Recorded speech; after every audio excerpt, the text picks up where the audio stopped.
Hello student, मैं ब्रिजेश यादव और मैं जो इस वीडियो लेक्चर में आप सभी के लिए लाया हूं गाउस का अनुप्रयोग।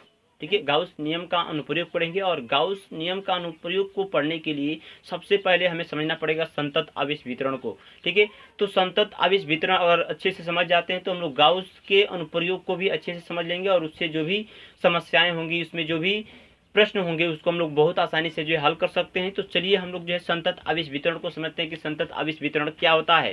ठीक है, तो देखिए संतत आवेश वितरण मतलब इसका नाम से ही पता चल रहा है कि जो आवेश होंगे वो कंटिन्यूअस एक रूप से, एक समान रूप से क्या होंगे, वस्तुओं के ऊपर जो है वितरित होंगे, फैले होंगे। ठीक है, अर्थात कहने का मतलब है कि यदि एक बहुत बड़ी संख्या में आवेश एक दूसरे के निकट उपस्थित होते हैं तो वैसे वितरण को संतत आवेश वितरण माना जाता है। मतलब कि यदि किसी पृष्ठ के ऊपर संतत आवेश वितरण है तो उस पृष्ठ के कोई भी ऐसा बिंदु नहीं होगा जहां पर आवेश न हो, उसके प्रत्येक बिंदु पर क्या होंगे, आवेश मौजूद होंगे, आवेश उपस्थित होंगे। तो वैसे वितरण को संतत आवेश वितरण कहा जाता है। ठीक है, अभी संतत आवेश वितरण की कॉन्सेप्ट जो है इसको क्यों लिया जाता है, तो यहाँ पे तो यदि अगर मान लेते हैं कि हमारे पास कोई एक जो है छड़ है और उस छड़ के ऊपर मान लीजिए कि 1 कूलम आवेश मौजूद है। ठीक है, कि कोई छड़ है और इस छड़ के ऊपर जो है एक समान रूप से जो है 1 कूलम आवेश क्या है, वितरित है। तो भाई अगर 1 कूलम में हम आवेशों की मात्रा निकालें कि भाई कितने इलेक्ट्रॉन है या उनकी संख्या बताएं, तो इनकी संख्या हम निकालें तो हम लोग जानते हैं कि इनकी संख्या जो 1 कूलम जो आवेशों की जो मात्रा होती है, ठीक है, अगर उनकी संख्या निकाले तो हम लोग Q बराबर एन से निकाल सकते हैं। एन का मान निकालेंगे तो Q अपान ई लगाते हैं हम लोग, Q अपान ई, Q का मान कितना है, 1 कूलम है। और इलेक्ट्रॉन का निकालते हैं तो जब इसको हम लोग हल करते हैं 1 कूलम रखते हैं, नीचे रखते हैं इलेक्ट्रॉन के मान 1.6 × 10 के पावर -19 कूलम रखते हैं, तो जो आवेश की जो मात्रा आती है वह 6 मतलब कि अगर 1 कूलम आवेश है इस जो है छड़ के ऊपर, तो इसके ऊपर कितने इलेक्ट्रॉन होंगे, तो भाई इसके ऊपर जो है 6.85 × 10 के पावर 18 इलेक्ट्रॉन इसके ऊपर मौजूद है। मतलब कि इतने संख्या में आवेश उस पर मौजूद हैं। ठीक है, अब मान लीजिए कि इस इतने आवेशों के द्वारा क्या करना है, हमें किसी बिंदु पर, यहाँ पर जो है इस बिंदु पर विद्युत क्षेत्र की तीव्रता निकालना है। ठीक है, इस बिंदु P पर विद्युत क्षेत्र की तीव्रता निकालना है। तो हम लोग विद्युत क्षेत्र की तीव्रता निकालने के लिए जानते हैं कि जो कूलॉम नियम का जो अध्यारोपण सिद्धांत होता है, उस अध्यारोपण सिद्धांत से हम लोग इस बिंदु पर विद्युत क्षेत्र की तीव्रता निकाल सकते हैं। क्योंकि भाई इतने इलेक्ट्रॉन है तो हम लोग क्या करेंगे, इन सभी इलेक्ट्रॉनों के या इन सब में जितने भी इलेक्ट्रॉन होंगे प्रत्येक के द्वारा क्या करेंगे, प्रत्येक के द्वारा इस बिंदु पर विद्युत क्षेत्र की तीव्रता निकालेंगे और निकालने की वजह से क्या करेंगे, उनको सदिश रूप में आपस में जोड़ देंगे। तो जो इस बिंदु पर जो विद्युत क्षेत्र की तीव्रता मिलेगा वही क्या हो जाएगा, हमारा परिणामी विद्युत क्षेत्र की तीव्रता हो जाएगा इस बिंदु पर। ठीक है, तो हम इन सभी के द्वारा क्या करेंगे, विद्युत क्षेत्र की तीव्रताओं को निकालेंगे।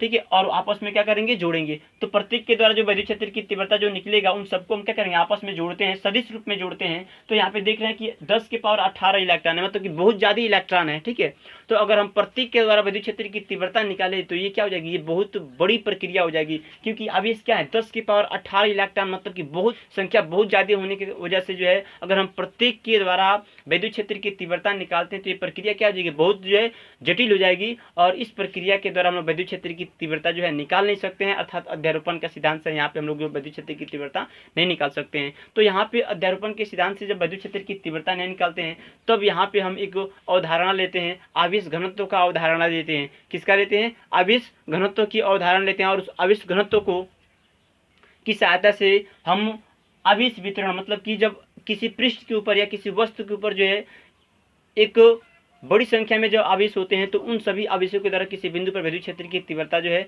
आवेश घनत्व की सहायता से बहुत आसानी से ज्ञात किया जा सकता है। ठीक है, तो हम यहाँ पे क्या करेंगे, हम यहाँ पे जो है इसको समझेंगे कि इनके द्वारा जो है जब किसी वस्तु के ऊपर जो है जब संतत आवेश वितरण हो तो उन संतत आवेश वितरण की सहायता से हम किस प्रकार किसी बिंदु पर विद्युत क्षेत्र की तीव्रता को ज्ञात कर सकते हैं। ठीक है, तो ध्यान दीजिए जो संतत आवेश वितरण है वह मुख्यतः सबसे पहले जो है वह 3 प्रकार का हो सकता है। कितने प्रकार का हो सकता है, तो संतत आवेश वितरण 3 प्रकार का हो सकता है।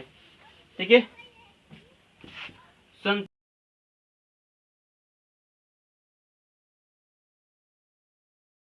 हमारे पास क्या हो गया, डिस्ट्रीब्यूशन हो गया, आवेश वितरण हो गया, रेखीय आवेश वितरण, पृष्ठीय आवेश वितरण और आयतन आवेश वितरण। ठीक है, तो ये 3 प्रकार के वितरण है। अब इन तीनों प्रकार को समझते हैं कि देखिए रेखीय आवेश वितरण क्या होता है। तो जो रेखीय आवेश वितरण होता है जब आवेश किसी वस्तु के ऊपर जो है एक रेखा के अनुदिश, एक लाइन के अनुदिश क्या होते हैं, वितरित होते हैं, वैसे वितरण को हम क्या कहते हैं, रेखीय आवेश वितरण कहते हैं। ठीक है, समझ रहे हैं बात को कि रेखीय आवेश वितरण क्या है। तो रेखीय आवेश वितरण जो है जब आवेश की रेखा का अनुदिश या किसी तार के अनुदिश क्या होते हैं, वितरित होते हैं, तो वैसे वितरण को रेखीय आवेश वितरण कहते हैं। ठीक है, अब रेखीय आवेश वितरण में हम लोग पढ़ेंगे, इसमें एक इसी में आता है, रेखीय आवेश वितरण में आता है रेखीय आवेश घनत्व आता है। ठीक है, क्या आता है, रेखीय आवेश घनत्व। ठीक है, अब ये रेखीय आवेश घनत्व क्या होता है, तो ध्यान रखिए रेखीय आवेश घनत्व को लैम्डा से प्रदर्शित किया जाता है। ठीक है, तो ये रेखीय आवेश वितरण क्या है, तो रेखीय आवेश वितरण है कि मतलब कि जो आवेश है वो किसी तार के ऊपर जो है एक समान रूप से वितरित है। ठीक है, तो हम मान लेते हैं कि ये कोई चालक तार है। ठीक है, ये कोई चालक तार है जिसकी टोटल लंबाई जो है वो L है।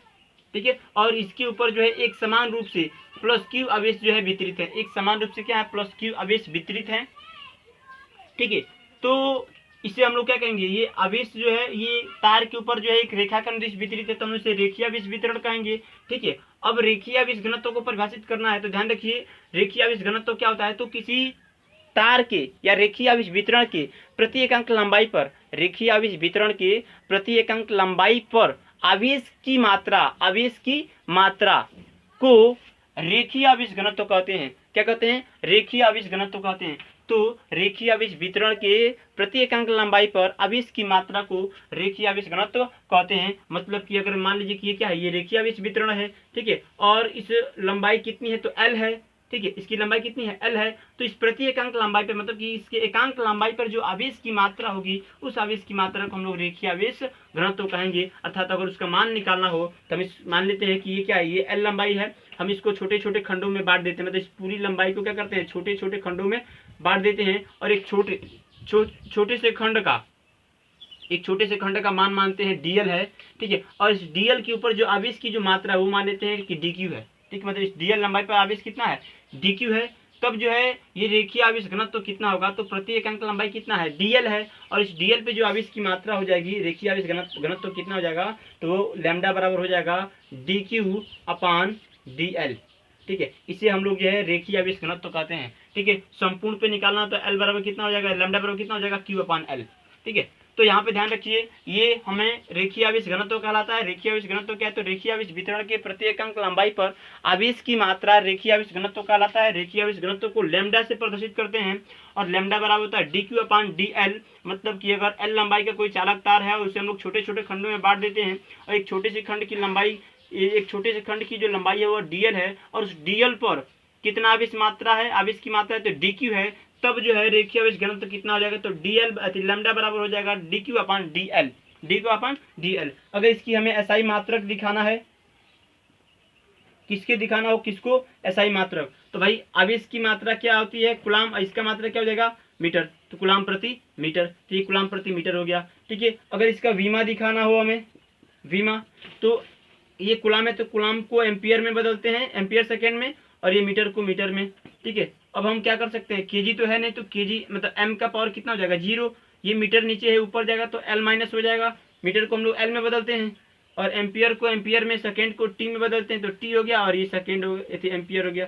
ठीक है, तो ये क्या हो जाएगा, ये जो है ये रेखीय आवेश घनत्व का विमा भी हो गया। ठीक है, मतलब कि रेखीय आवेश घनत्व में क्या होगा, जो आवेश होगा वो एक रेखा के अनुदिश वितरित होगा, अर्थात केवल लंबाई के अनुदिश में होगा, केवल लंबाई की अनुदिश होगा, एक विमीय होगा। कैसा होगा, एक विमीय, मतलब कि या तो x में होगा, या तो z में होगा, या तो y में होगा। ठीक है, एक विमा में हो सकता है, या तो लंबाई में हो सकता है, या तो चौड़ाई में, या तो ऊंचाई में, मतलब केवल एक ही में हो सकता है। ठीक है, एक ही विमा में हो सकता है, एक ही दिशा में हो सकता है, तो इसे हम लोग जो है रेखीय आवेश वितरण कहते हैं। ठीक है, यहाँ पे देखिए पृष्ठीय आवेश वितरण क्या होता है।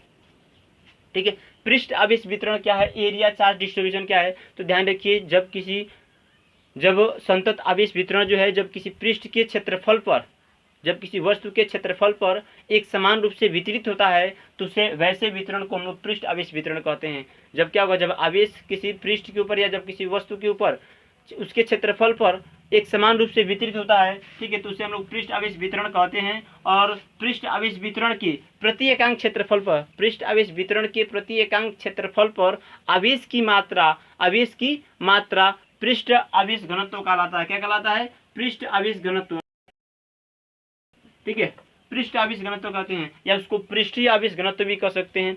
ठीक है, तो आप ध्यान रखिए कि पृष्ठ आवेश वितरण के प्रति एकांक क्षेत्रफल पर आवेश की मात्रा को पृष्ठ आवेश घनत्व कहते हैं और पृष्ठ आवेश घनत्व को सिग्मा से प्रदर्शित करते हैं ऐसे, ठीक है। तो ये सिग्मा है, सिग्मा से क्या करते हैं हम लोग पृष्ठ आवेश घनत्व को प्रदर्शित करते हैं। इसके बाद जो अगर मान लीजिए कि ये क्या कर रहा है कि जो आवेश होगा ये क्या होगा, ये किसी पृष्ठ के ऊपर, तो हम मान लेते हैं कि कोई ऐसे जो है, कोई ऐसा जो है पृष्ठ है, ठीक है, और ये जो है बहुत पतला है, ठीक है, मतलब कि इसके पास क्या है, तो हम लोग मान लीजिए कि इसके पास ये इसकी यहाँ से यहाँ तक ये इसकी लंबाई है और ये क्या है, चौड़ाई है। तो इसके पास लंबाई और चौड़ाई है बस, और ये इसकी जो मोटाई है बहुत पतला है, लगभग नगण्य मान लेंगे, ठीक है, जिससे क्या होगा, ये केवल दो ही दिशा में हो जाएगा, ठीक है, एक लंबाई हो गया, एक चौड़ाई हो गया, मतलब कि जो आवेश वितरण है वो द्विविमीय है, ठीक है। पृष्ठ आवेश वितरण इसमें क्या होता है, द्विविमीय होता है, 2 डायमेंशनल होता है। इसमें 1 डायमेंशनल, इसमें 2 डायमेंशनल, मतलब इसमें लंबाई चौड़ाई दोनों में आवेश होगा, परंतु इसमें क्या होता है, केवल लंबाई में होगा, या तो केवल चौड़ाई में होगा, या तो केवल ऊंचाई में होगा, केवल एक ही तरफ हो सकता है। तो इसमें मान लीजिए कि प्लस क्यू आवेश पे आवेश इस पे क्या है, एक समान रूप से वितरित है। कितना आवेश, प्लस क्यू आवेश। इसका जो टोटल क्षेत्रफल है हम उसको मान लेते हैं ए है, ठीक है। अब इस क्षेत्रफल को क्या करते हैं, छोटे छोटे खंडों में बांट देते हैं, और एक छोटे से खंड का क्षेत्रफल मान लेते हैं डी ए है, और इस छोटे से खंड पर जो आवेश की जो मात्रा है उसकी क्या मान लेते हैं, डी क्यू है।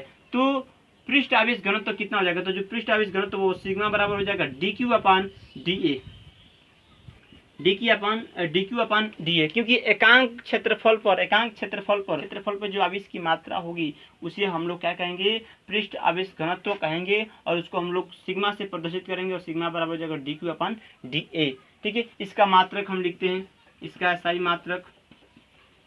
मात्रक कितना हो जाएगा, तो ये ऊपर कुलाम है, नीचे क्या हो जाएगा, मतलब कि ऊपर आवेश है तो कुलाम हो गया, नीचे क्या है तो क्षेत्रफल है, क्षेत्रफल का मात्रक मीटर स्क्वायर।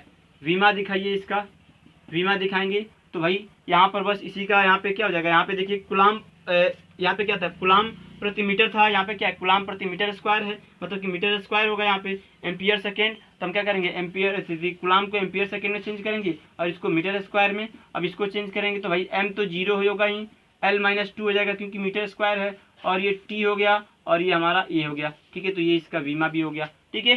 तो ये पृष्ठ आवेश घनत्व हो गया, ठीक है। अब हम चलते हैं आयतन आवेश वितरण। आयतन आवेश वितरण क्या होता है, तो जब आवेश किसी वस्तु के लंबाई चौड़ाई और ऊंचाई तीनों में एक समान रूप से वितरित हो तो उसे हम लोग जो है आयतन आवेश वितरण करते हैं। अर्थात आप कह सकते हैं कि यदि किसी वस्तु के ऊपर आवेश जो है उसके आयतन पे वितरित है, किस पर वितरित है, आयतन पे, ठीक है, लंबाई चौड़ाई और ऊंचाई तीनों पर वितरित है, तो वैसे वितरण को हम लोग आयतन आवेश वितरण कहते हैं, ठीक है। और ये आयतन आवेश वितरण है, किसी हम लोग 3 डायमेंशनल बोलेंगे, ठीक है। तो इसमें आवेश वितरण जो है 3 डायमेंशनल होता है, मतलब एक्स में, वाई और जेड तीनों में भी होता है, ठीक है। तो यहाँ पे ये हो जाएगा, यदि हम मानते हैं कि ये कोई जो है घन है, इस घन का जो है आयतन कितना है, भी है, और इस पे जो कुल आवेश है वो मान लेते हैं कि प्लस क्यू आवेश एक समान रूप से वितरित है, ठीक है। और इसको छोटे छोटे खंडों में क्या करते हैं, इसको आयतन को बांटते हैं, और एक छोटे से आयतन पे जो आवेश की जो मात्रा है, जो आयतन है उसको मान लेते हैं dv, और एक इस dv पर जो आवेश की जो मात्रा है उसको मान लेते हैं dq, ठीक है। तो यहाँ पे dq मान लेंगे तो यहाँ पे क्या होगा, ये जो है आयतन हो गया, इसका प्रत्येकांक आयतन हो गया, तो प्रत्येकांक मतलब कि आयतन आवेश वितरण के प्रत्येकांक आयतन पर, आयतन आवेश वितरण के प्रत्येकांक आयतन पर आवेश की मात्रा क्या कहलाएगा, आवेश की मात्रा जो है आयतन आवेश घनत्व कहलाएगा। क्या कहलाएगा बाबू, ठीक है, आयतन आवेश घनत्व। और आयतन आवेश घनत्व को किससे प्रदर्शित करेंगे, तो रो से प्रदर्शित करेंगे। किससे प्रदर्शित करेंगे, रो से। तो ये रो हो गया, रो से प्रदर्शित करते हैं, और ये रो किसके बराबर हो जाएगा, तो ये जो है प्रत्येकांक आयतन कितना है, dv है, और इस dv पे आवेश की मात्रा कितनी है, dq है, ठीक है। तो ये dq अपान dv क्या हो जाएगा, ये जो है आयतन आवेश घनत्व हो जाएगा, और आयतन आवेश घनत्व को रो से प्रदर्शित करते हैं, और रो बराबर हो जाएगा dq अपान dv, ठीक है। और इसका मात्रक कितना हो जाएगा, तो इसका मात्रक कुलाम हो जाएगा, इसका मात्रक, तो आयतन का मात्रक कितना होता है, मीटर घन। तो SI मात्रक देखिए यहाँ पे, SI मात्रक इसका हो जाएगा कुलाम प्रति मीटर घन, ठीक है। अब इसको हम क्या करेंगे, इसका हम विमा निकालेंगे, तो विमा आप निकालेंगे तो विमा कितना प्राप्त होगा, तो इसको हम लोग एम्पियर सेकेंड में चेंज करेंगे, और नीचे हो गया मीटर घन, ठीक है। तो भाई m तो 0 होगा ही, मतलब kg है ही नहीं इसमें, तो m 0 हो जाएगा, और मीटर को L में बदलते हैं तो L-3 हो जाएगा, सेकेंड को t में बदलते हैं, और एम्पियर को a में बदलते हैं, ठीक है। और इसके बारे में हम लोग जो है पहले से ही पढ़े हुए हैं, विमा कैसे निकाला जाता है क्लास 11th में भी पढ़ चुके हैं, उसको आप ज्ञात कर सकते हैं, ठीक है।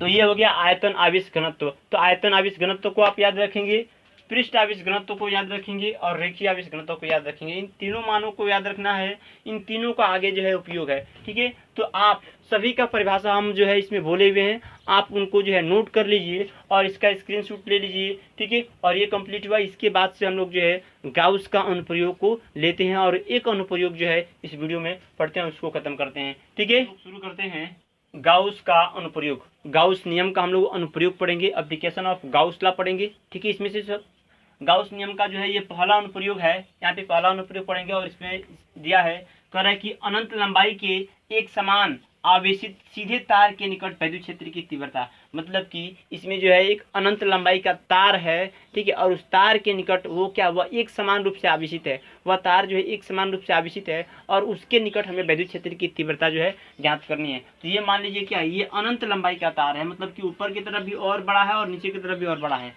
ठीक है, तो हमें क्या करना है, और ये एक समान रूप से आवेशित है, मतलब कि इसके हर एक बिंदु पर आवेश की मात्रा एक समान है। तो हमें क्या करना है, हमें जो इससे कुछ दूरी पर, मान लेते हैं कि r दूरी पर एक बिंदु यहाँ पे P उपस्थित है और r दूरी पर है, और इस बिंदु P पर हमें क्या करना है, विद्युत क्षेत्र की तीव्रता जो है P पर क्या करना है, विद्युत क्षेत्र की निकालना है, E का मान निकालना है। तो भाई E का मान निकालने के लिए, उस बिंदु E पर मान निकालने के लिए हम लोग क्या करेंगे, विद्युत क्षेत्र की तीव्रता का मान निकालने के लिए हम क्या करेंगे, तो हम लोग किसका अनुप्रयोग पढ़ रहे हैं, गाउस का अनुप्रयोग पढ़ रहे हैं। मतलब कि इसमें हम लोग गाउस का अनुप्रयोग लगाएंगे, गाउस नियम लगाएंगे और गाउस नियम की सहायता से क्या करेंगे, इस बिंदु P पर विद्युत क्षेत्र की तीव्रता को ज्ञात करेंगे। अब इस बिंदु P पर विद्युत क्षेत्र की तीव्रता को ज्ञात करने के लिए सबसे पहले आप पहचान कीजिए कि ये किस प्रकार का वितरण है। तो आप देख रहे हैं कि यहाँ पर जो है ये एक तार है, तार क्या, तो एक रेखा के समान होता है, तो इस पे जो आवेश है वह क्या है, वह एक रेखा के रूप में है।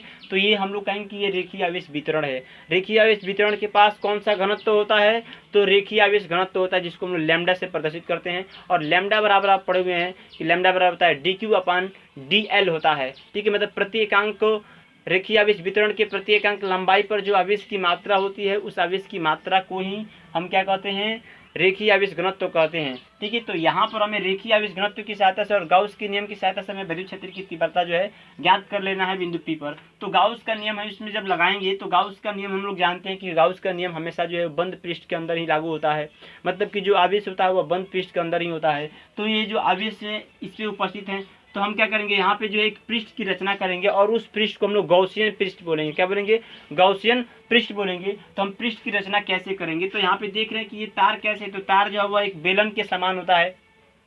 तो जो गॉसियन पृष्ठ बनेगा यहाँ पे वो एक बेलन बनेगा। ठीक है, और ये बेलन हम लोग कैसे बनाएंगे, तो ये जो तार है इस तार को बेलन के अक्ष मानते हुए, ठीक है, इस तार को बेलन का अक्ष मानते हुए r त्रिज्या का क्या करेंगे, एक बेलन की रचना करेंगे। तो हम मानते हैं कि जो तार है ये क्या है, वो बेलन के बीचों बीच में अक्ष में उपस्थित है। ठीक है, और r त्रिज्या क्या करते हैं, एक बेलन की रचना करते हैं। तो यहाँ पे ध्यान, ठीक है, ये r त्रिज्या क्या है, एक बेलन है और जिसकी लंबाई कितनी है, l मान लेते हैं। ठीक है, इस बेलन की लंबाई हम यहाँ से यहाँ तक की जो लंबाई है इसकी l लंबाई मान लेते हैं। ठीक है, और इस पृष्ठ को क्या करेंगे, इस पृष्ठ को हम लोग गॉसियन पृष्ठ बोलेंगे। ठीक है, और इस बिंदु P पर हमें विद्युत क्षेत्र की तीव्रता निकालना है। अब ध्यान, ठीक है, अब ध्यान दीजिए कि ये क्या है, ये आवेश इसके अंदर, इस पृष्ठ के अंदर विद्यमान है। तो ये आवेश क्या करेंगे, विद्युत क्षेत्र उत्पन्न करेंगे विद्युत क्षेत्र उत्पन्न करेंगे। तो क्या होगा, विद्युत क्षेत्र रेखाएं जो है इस पृष्ठ से होकर गुजरेंगे। तो जब विद्युत क्षेत्र रेखाएं जब इनसे होकर गुजरेंगे तो हमें क्या प्राप्त होता है, तो हम लोग जानते हैं कि जब किसी पृष्ठ के द्वारा विद्युत क्षेत्र रेखाएं गुजरती हैं तो उन विद्युत क्षेत्र रेखाओं की जो माप होती है उस माप को विद्युत फ्लक्स कहते हैं। और जो गाउस का नियम होता है वो विद्युत फ्लक्स से ही संबंधित होता है, मतलब कि यहाँ पे हम लोग विद्युत फ्लक्स का मान निकालेंगे, क्योंकि जो गाउस का नियम वो किससे संबंधित होता है, विद्युत फ्लक्स और आवेश के बीच संबंध होता है। तो उसका नियम का प्रयोग करना है, अर्थात हमें विद्युत फ्लक्स का मान यहाँ पर निकालना पड़ेगा। तो ध्यान दीजिए, विद्युत फ्लक्स का मान हम लोग कैसे निकालेंगे, तो जब हम गॉसियन पृष्ठ की रचना करते हैं तो यहाँ पे हमें जो है 3 प्रकार के पृष्ठ प्राप्त होते हैं। कितने प्रकार के, 3 प्रकार या 3 पृष्ठ प्राप्त होते हैं। यहाँ पे कितने प्राप्त होते हैं, 3 पृष्ठ प्राप्त होते हैं। एक ये वाला पृष्ठ प्राप्त होता है, नीचे वाला, ठीक है, और एक ऊपर वाला, मतलब कि जो वृत्त वाला जो पृष्ठ है इसको हम लोग पृष्ठ को सपाट पृष्ठ कहते हैं। क्या कहते हैं, सपाट पृष्ठ। ठीक है, और ये भी सपाट पृष्ठ है और ये भी सपाट पृष्ठ है। ठीक है, और ये क्या है, तो ये हम इसको वक्राकार पृष्ठ कहते हैं। क्या कहते हैं, वक्राकार पृष्ठ। ठीक है, वक्राकार पृष्ठ कहते हैं। तो यहाँ पे 3 पृष्ठ प्राप्त हुए हैं और पहला जो पृष्ठ है इसको हम लोग मान लेते हैं S1 है, जो दूसरा पृष्ठ है इसको हम लोग मान लेते हैं S2 है, और जो तीसरा पृष्ठ है इसको मान लेते हैं S3 है। ठीक है, तीन पृष्ठ प्राप्त होते हैं, S1, S2 और S3। हमें क्या करना है, पृष्ठ से होकर जो विद्युत क्षेत्र रेखाएं गुजर रही हैं उन सभी का परिमाण निकालना है, मतलब कि विद्युत फ्लक्स निकालना है, और तब जाकर इस बिंदु पर विद्युत क्षेत्र की तीव्रता निकालना। तो कैसे निकाला जाता है, आप इस फिगर के बारे में, सबसे पहले हम इस फिगर के बारे में लिखते हैं कि फिगर जो है क्या कहता है। तो चलिए इस फिगर के बारे में नोट करते हैं और उसके बाद से अगला स्टेप में हम लोग अगला स्टेप की ओर जो है बढ़ते हैं। ठीक है, तो आइए जो हम यहाँ पे फिगर बनाए हैं उसी फिगर के बारे में यहाँ पे जो है लिखे हुए हैं। यहाँ पे हमने लिखे हैं कि कह रहे हैं कि माना कि एक अनंत लंबाई का एक समान आवेशित तार की रेखीय आवेश घनत्व लैम्डा है। मतलब कि ये जो अनंत लंबाई का जो आवेशित तार है इसका रेखीय आवेश घनत्व कितना है, लैम्डा है।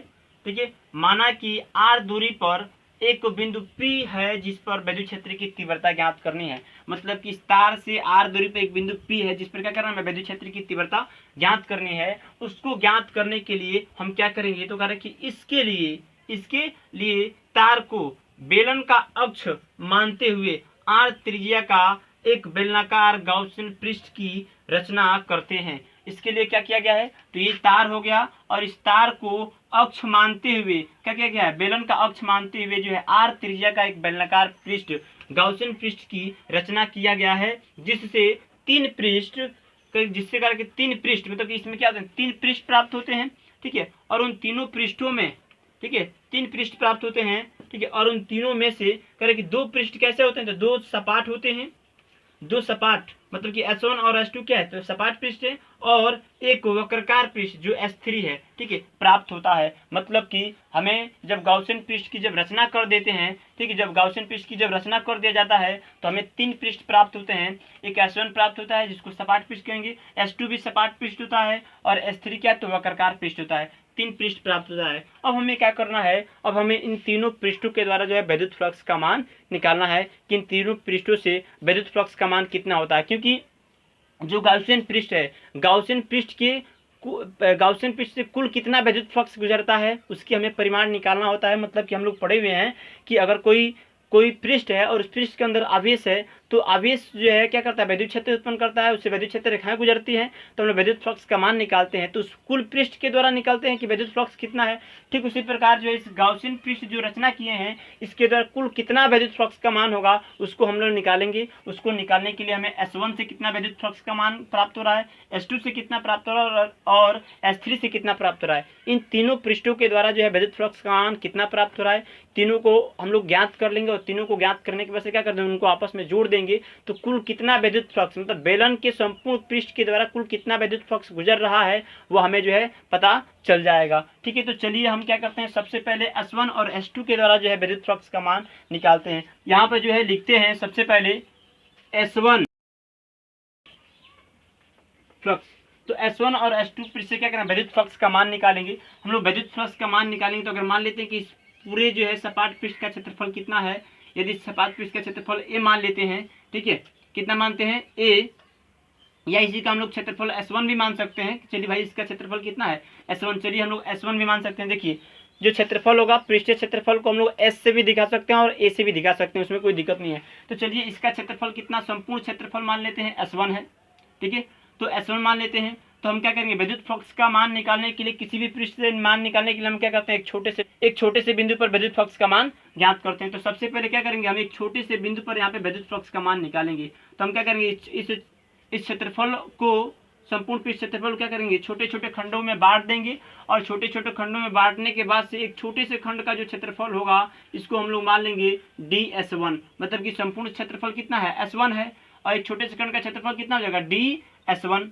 ठीक है, अब ये ds1 हो गया। तो यहाँ पर देखिए ये क्या, ये जो है आवेश क्या कर रहा है, विद्युत क्षेत्र उत्पन्न कर रहा है। तो ये विद्युत क्षेत्र क्या होगा, बाहर की दिशा में होगा, ऊपर की तरफ तो लंबाई बढ़ रहा है, विद्युत क्षेत्र की दिशा तो ऊपर हो नहीं सकता है, क्योंकि आवेश क्या है, इस तरह से वितरित है। तो आवेश तो ये क्या, ऊपर की तरफ लंबाई बढ़ रहा है, तो क्या होगा, विद्युत क्षेत्र इस दिशा में निकल रहा है। तो क्या होगा, इस बिंदु पर हम क्या करेंगे, दोनों की दिशा दिखाएंगे, क्षेत्रफल सदिश की दिशा दिखाएंगे और विद्युत क्षेत्र की दिशा दिखाएंगे। तो अगर हम विद्युत क्षेत्र की दिशा दिखाते हैं, मतलब कि जो तीव्रता जो निकालेंगे वो क्या होगा, वो इस दिशा में होगा। तो यहाँ पे जो है विद्युत क्षेत्र जो है इस दिशा में होगा। ठीक है, और जो क्षेत्रफल सदिश होगा डी ये क्या है, ये पृष्ठ जो है ये इस प्रकार से ऊपर की तरफ है, बेलन ऐसे ऊपर की तरफ, तो क्या करेंगे क्षेत्रफल जो अवयव है वो क्या होगा, वो उसकी जो दिशा होगी क्षेत्रफल सदिश की वो ऊपर की तरफ होगी तो यहाँ पे क्षेत्रफल सदिश की दिशा जो है ऊपर की तरफ हो जाएगी। ठीक है, तो ये हो जाएगा कितना, तो वेक्टर ds1, तो वेक्टर ds1 और ये क्या जाएगा, ये हमारा मान लेते हैं कि ये हमारा ये ई है।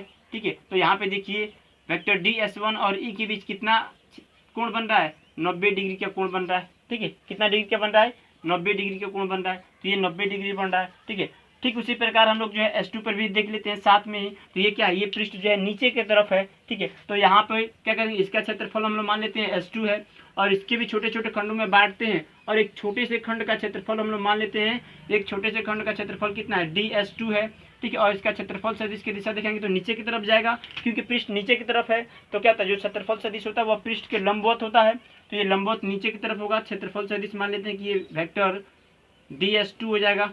ठीक है, और ये क्या हो जाएगा, इस दिशा में विद्युत क्षेत्र हो जाएगा क्योंकि ये नीचे की तरफ लंबाई बढ़ रहा है तो विद्युत क्षेत्र क्या होगा, इस दिशा में होगा, तो ये विद्युत क्षेत्र की दिशा हो गई ई की। तो इसके बीच में भी कितना डिग्री बन रहा है, 90 डिग्री बन रहा है। तो मान लीजिए कि हम विद्युत फ्लक्स का मान निकालते हैं, तो विद्युत फ्लक्स का मान अगर हम दोनों पे निकालते हैं, ठीक है, तो चलिए हम इस पे S1 पे निकालते हैं और S2 पे दोनों पे निकालते हैं, तो यार कितना डिग्री बन रहा है, 90 डिग्री बन रहा है। और हम लोग जानते हैं विद्युत फ्लक्स जो हम लोग पढ़े हुए हैं, विद्युत फ्लक्स हम लोग विशेष स्थिति पढ़े हैं कि जब क्षेत्रफल अवयव क्षेत्रफल सदिश, जब क्षेत्रफल सदिश और विद्युत क्षेत्र के बीच कितना 90 डिग्री बनता है तो उसका मान कितना हो जाता है, 0 हो जाता है। ठीक है, क्योंकि देखिए अगर हम विद्युत फ्लक्स का मान निकाल S1 द्वारा, S1 पृष्ठ पर, ठीक है, S1 पृष्ठ पे निकालेंगे तो हमारा कितना होगा, उसको S1 पृष्ठ पे जो विद्युत फ्लक्स का जो परिमाण है उसको मान लेते हैं d फाई E1 और ये d फाई E1 किसके बराबर होता है, ये d फाई E1 बराबर हो जाएगा कितने के, तो वेक्टर ds1 जब हम वेक्टर को हटाएंगे तो cos थीटा लगाएंगे, तो वेक्टर ऐसे eds1 cos थीटा, और थीटा का मान कितना है 90 डिग्री, cos 90 का मान कितना होता है 0 डिग्री, तो कितना हो जाएगा d0 हो जाएगा, मतलब कि d फाई E1 का मान कितना हो गया, 0 हो गया। ठीक है, मतलब कि सपाट पृष्ठ S1 पे विद्युत फ्लक्स का मान कितना मिल रहा है, 0 मिल रहा है। ठीक है, उसी प्रकार हम S2 पर निकालेंगे, S2 पृष्ठ पर, तो S2 पृष्ठ पर निकालेंगे तो इस पे जो विद्युत फ्लक्स जो प्राप्त होगा उसको हम लोग d फाई E2 मान रहे हैं। ये d फाई E2 कितने के बराबर होगा, तो vector E into vector ds2। ठीक है, और इसको हम लोग cos थीटा के रूप में लेंगे तो वेक्टर कितना हो जाएगा eds2 cos थीटा, और cos थीटा का मान कितना है, तो 90 डिग्री, थीटा का मान 90 डिग्री है, तो ये भी कितना हो जाएगा 0 हो जाएगा, मतलब कि d फाई E2 का भी मान कितना हो गया, 0 हो गया। ठीक है, पृष्ठ 2 पर भी 0। तो देखिए S1 पृष्ठ पर और S2 पर S1 और S2 पृष्ठ पर क्या हो गया, विद्युत फ्लक्स का मान जो है 0 हो गया है। ठीक है, अब हम क्या करेंगे, S3 पर विद्युत फ्लक्स का मान निकालेंगे, तो S3 पे विद्युत फ्लक्स का मान निकालेंगे, तो ध्यान दीजिए S3 पे जब निकालेंगे तो इसका क्षेत्रफल कितना है, S3 है, तो इसका क्षेत्रफल S3 है, तो आप संपूर्ण क्षेत्रफल S3 है, तो ये वक्रकार क्षेत्रफल होता है, वक्रकार पृष्ठ का क्षेत्रफल होता है। तो ध्यान रखिए अगर वक्रकार पृष्ठ का क्षेत्रफल इतना है S3 है, तो हम क्या करेंगे, इस P को इसको क्या करेंगे, छोटे छोटे खंडों में बांटेंगे और एक छोटे से खंड का क्षेत्रफल कितना मान लेंगे, एक छोटे से खंड का क्षेत्रफल मान लेंगे ds3। ठीक है, ds3, तो हम इसको मान लेते हैं ds3। ठीक है, और इसका क्षेत्रफल सदिश दिखाएंगे तो क्या होगा, इसके लंबवत बाहर की दिशा में, क्षेत्रफल सदिश की दिशा क्या करेंगे, बाहर की दिशा में दिखाएंगे, तो वेक्टर कितना हो जाएगा, वेक्टर ds3 हो जाएगा, और E3 यहाँ पे E जो है वो बाहर की दिशा में हो जाएगा। तो यहाँ पे देखिए दोनों एक ही दिशा में है, मतलब कि कितना डिग्री बन रहा है, 0 डिग्री बन रहा है। तो S3 में जो है, S3 में क्षेत्रफल सदिश और विद्युत क्षेत्र के बीच जो है वो 0 डिग्री का कोण बनता है। तो यहाँ पे हम लोग विद्युत फ्लक्स का मान निकालते हैं तो वो हमारा मिलेगा d फाई E3, और ये d फाई E3 कितने के बराबर होगा, तो vector E into vector ds3, इसको हम लोग थीटा के रूप में बदलेंगे, तो eds3 cos 0 degree, cos 0 degree का मान 1 होता है, तो E इंटू ds हो जाएगा E इंटू ds। हम क्या किए हैं, एक छोटे से अवयव पे जो है विद्युत फ्लक्स का मान निकाले हैं, संपूर्ण वक्रकार पृष्ठ पे विद्युत फ्लक्स का मान निकालेंगे, तो लिखेंगे संपूर्ण विद्युत फ्लक्स कितना हो जाएगा, फाई E मिलेगा, फाई E3 मिलेगा, φe3, क्योंकि ज़्यादा मान मिलेगा तो हम लोग केवल फाई से दिखाएंगे, φe3 दिखाएंगे। और ये φe3 किसके बराबर है, इसके समाकलन के बराबर होगा, तो हम इसके समाकलन के बराबर लिख देते हैं, वह समाकलन S3, ठीक है, समाकलन S3 मतलब कि पृष्ठ समाकलन S3 कर रहे हैं। और ये हो जाएगा E into D S, sorry ये डी एस हो जाएगा, DS3 हो जाएगा, DS3 हो जाएगा। और ये DS3 क्या है, तो ये क्या होगा, समाकलन इसके साथ लगेगा, तो यहाँ पे ध्यान दीजिए E इंटू हो जाएगा समाकलन DS3, ठीक है। और ये क्या होगा, ये समाकलन DS3 का मतलब क्या कि जितने भी छोटे छोटे खंड है उन सभी का योग, मतलब कि छोटे छोटे खंडों को जोड़ें तो क्या होगा, संपूर्ण खंड बन जाएगा, एक संपूर्ण वक्राकार पृष्ठ बन जाएगा।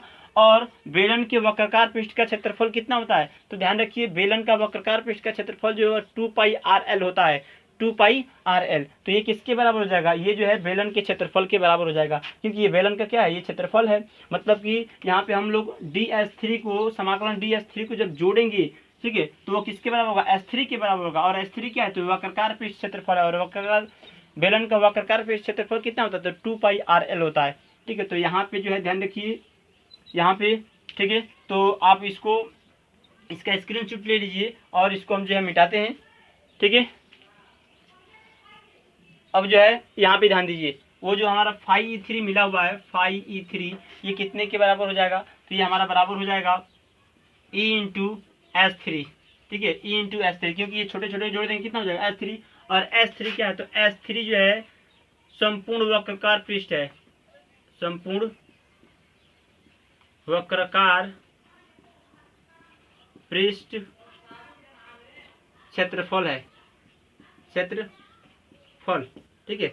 ये कितने के बराबर होगा, S3 जो है ये 2πRL के बराबर हो जाएगा, कितने के, 2πRL। मतलब कि जो बेलन का जो वक्राकार पृष्ठ क्षेत्रफल होता है वह कितना होता है, 2πRL होता है। तो हम S3 की जगह क्या रखेंगे, 2πRL, तो ये E इंटू 2πRL, ठीक है। अब हम क्या करेंगे, अब हम इन तीनों फ्लक्स को क्या कर देंगे, जोड़ देंगे, ठीक है। तो बेलन के संपूर्ण या संपूर्ण गाउसीय पृष्ठ से विद्युत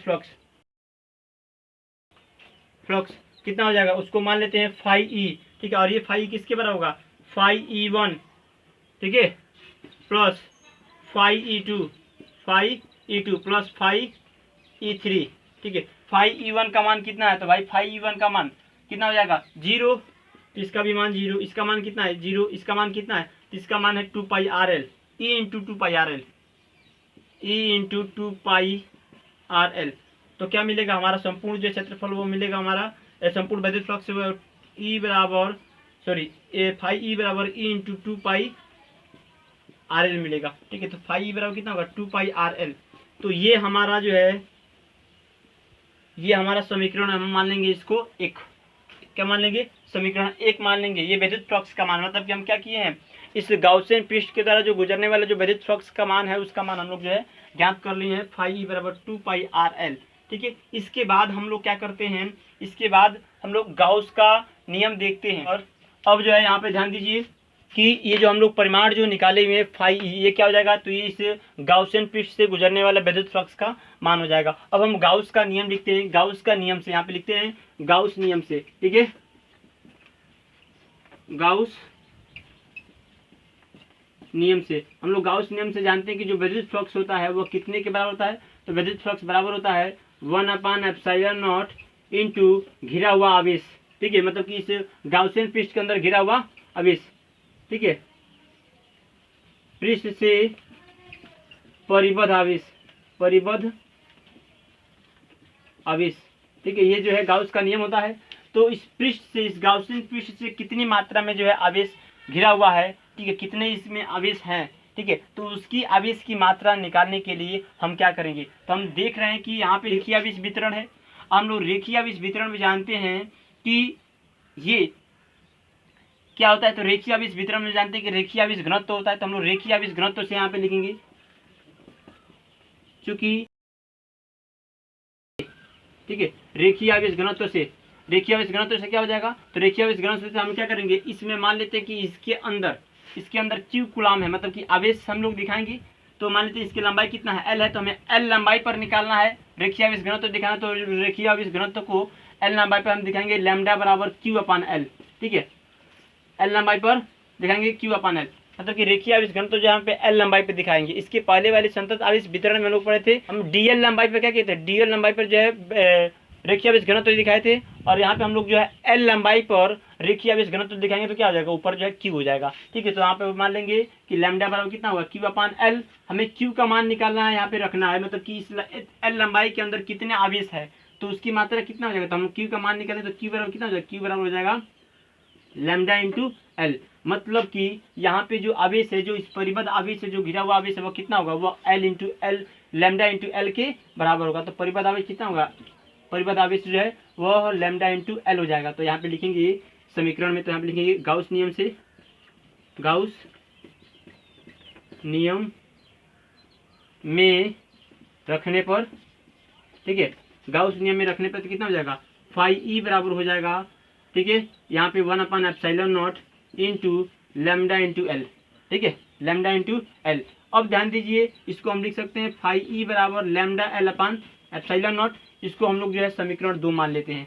ठीक है, समीकरण 2 मान लेते हैं। अब यहाँ पे ध्यान दीजिए, समीकरण 1 कितना है, तो समीकरण 1 है फाई ई बराबर ई इंटू 2πr_l है, और यहाँ पे समीकरण 2 कितना है, तो फाई ई बराबर lambda into L upon epsilon not है। हम इन दोनों क्या करेंगे, आपस में तुलना करेंगे, क्योंकि एप्सिलॉन नॉट बराबर भी इतना है और एप्सिलॉन नॉट बराबर भी इतना है, दोनों के आपस में बराबर हैं, इसलिए क्या करेंगे, इन दोनों की तुलना करेंगे। तो तुलना हम यहाँ पे कर दे रहे हैं। ठीक है, ध्यान दीजिए, लिखते हैं समीकरण 1 और समीकरण 2 में तुलना करने पर, ठीक है, तुलना जब करेंगे तो ये क्या हो जाएंगे, ये वाला परिमाण देखिए फाई बराबर इतना है और फाई बराबर इतना है, तो दोनों फाई क्या कट जाएंगे, मतलब कि ये वाला मान जो है इस वाले मान के बराबर हो जाएगा। जब तुलना करेंगे तो ई 2πr_l बराबर हो जाएगा lambda L upon epsilon not. ठीक है, एल से एल क्या होगा, कट जाएगा, 2πr_l नीचे चला जाएगा, तो ई बराबर कितना मिलेगा हमें, lambda upon 2πr into epsilon not. ठीक है, तो ये हमारा विद्युत क्षेत्र की तीव्रता जो है क्या होगा, इस बिंदु ई पर प्राप्त होगा।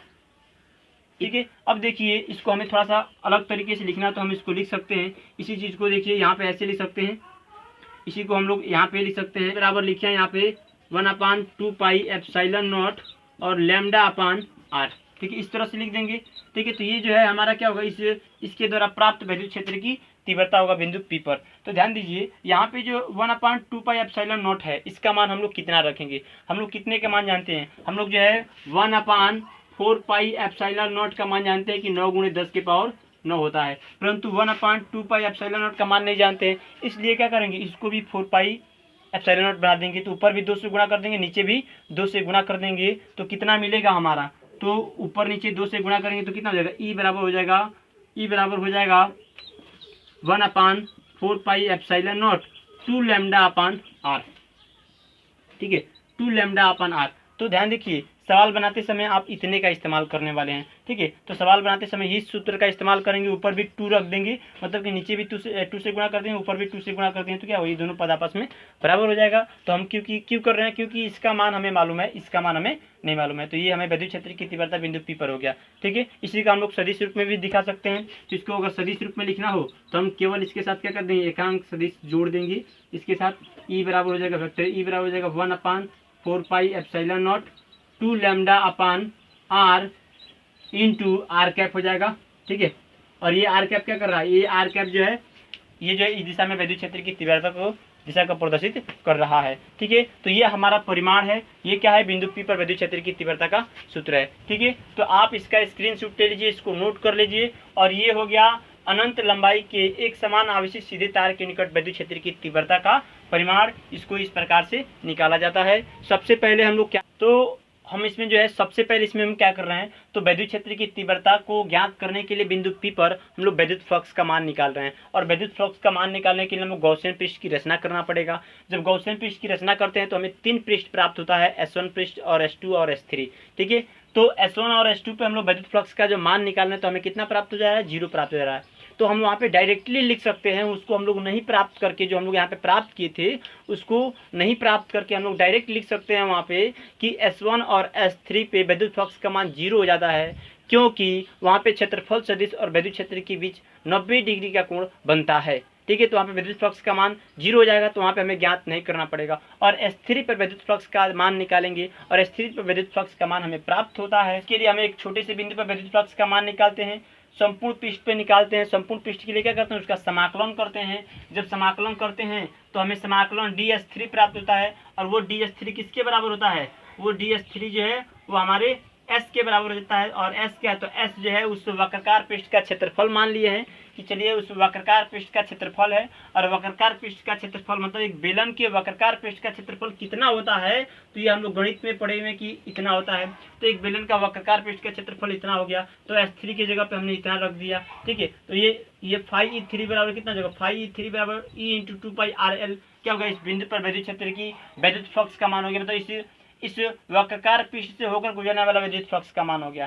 तो भाई पृष्ठ से होकर गुजरने वाला विद्युत फ्लक्स का मान कितना हो जाएगा, तो उससे होकर गुजरने वाला जो विद्युत फ्लक्स का मान होगा क्या कर देंगे, सबको आपस में जोड़ देंगे, सबको आपस में जोड़ देंगे। पहले दो वाले का मान 0 होता है, तीसरे वाले का प्राप्त होता है, हमने जोड़ दिया, इसको हमने F1 मान क्या मान लिया, इसको हमने समीकरण 1 मान लिया। गाउस नियम से ले लेते हैं, ठीक है। यहाँ पे गाउस नियम क्या कहता है, तो हम लोग जानते हैं कि गाउस नियम कहता है कि किसी बंद पृष्ठ से होकर गुजरने वाला विद्युत फ्लक्स, किसी बंद पृष्ठ से होकर गुजरने वाला विद्युत फ्लक्स उस पृष्ठ से परिबद्ध कुल विद्युत आवेश का 1/ε0 गुना होता है। मतलब कि विद्युत फ्लक्स क्या है, तो ये विद्युत फ्लक्स जो है 1/ε0 गुना है पृष्ठ से परिबद्ध आवेश का। मतलब कि इस पृष्ठ से जितने भी आवेश परिबद्ध है, जितने भी आवेश घिरे हुए हैं, उन आवेशों का जो विद्युत फ्लक्स है वह क्या 1/ε0 गुना है। मतलब कि उन आवेशों से जो है 1/ε0 गुना है। तो यहाँ पे पृष्ठ से परिबद्ध विद्युत आवेश का मान हमें ज्ञात करना है कि इस पृष्ठ से परिबद्ध आवेश का मान कितना होगा। तो हम यहाँ पे देख रहे हैं कि क्या है, यहाँ पे रेखीय आवेश वितरण है। जब रेखीय आवेश वितरण है तो हम लोग रेखीय आवेश वितरण का सूत्र यहाँ पे लिखा, वही रेखीय आवेश घनत्व होता है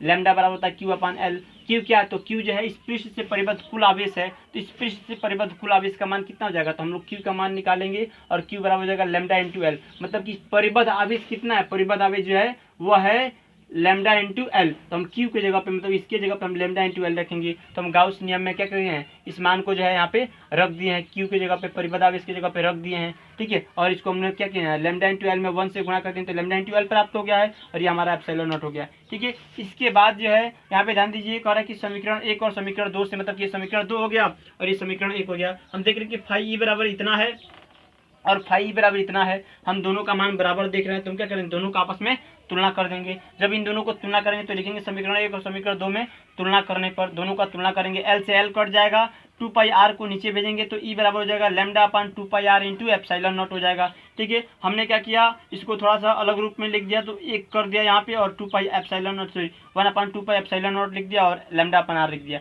हम देख रहे हैं कि यहाँ पे 1/2πε0 है, इसका मान हम लोग नहीं जानते हैं, इसलिए क्या करते हैं, इसमें ऊपर नीचे 2 से गुणा कर देते हैं। ऊपर नीचे 2 से गुणा कर देंगे तो नीचे जगह 1/4πε0 2 λ/r हो जाएगा। तो यहाँ पे देखिए ये क्या, इसका मान हमें पता है कितना होता है, 9 × 10⁹ होता है, तो इसका मान हमें पता है, तो यहाँ पे इसका मान रख सकते हैं, परंतु इसका मान हमें पता नहीं है, ठीक है। हमने क्या किया, ये हमारा क्या हो गया, विद्युत क्षेत्र का मान हो गया, और इसी का हमें इस्तेमाल करना है, इसी का उपयोग करना है सवाल बनाते समय। और सदिश रूप से ध्यान रखिए, सदिश रूप में इसे हम लोग जो है व्यक्त कर सकते हैं, और ये हमने इसमें एकांक सदिश लगा दिया है, और एकांक सदिश क्या है, तो इस विद्युत क्षेत्र की तीव्रता को प्रदर्शित करेगा, ठीक है। तो ये हमारा जो है कंप्लीट हुआ, अनंत लंबाई के एक समान आवेशित सीधे तार के निकट विद्युत क्षेत्र की तीव्रता को हम लोग जो है ज्ञात कर सकते हैं। इसको आप जो है नोट कर लीजिए, स्क्रीनशॉट ले लीजिए और इसको तैयार कर लीजिए, ये बहुत महत्वपूर्ण टॉपिक है और ये जो है दीर्घ उत्तरीय प्रश्न में भी आता है।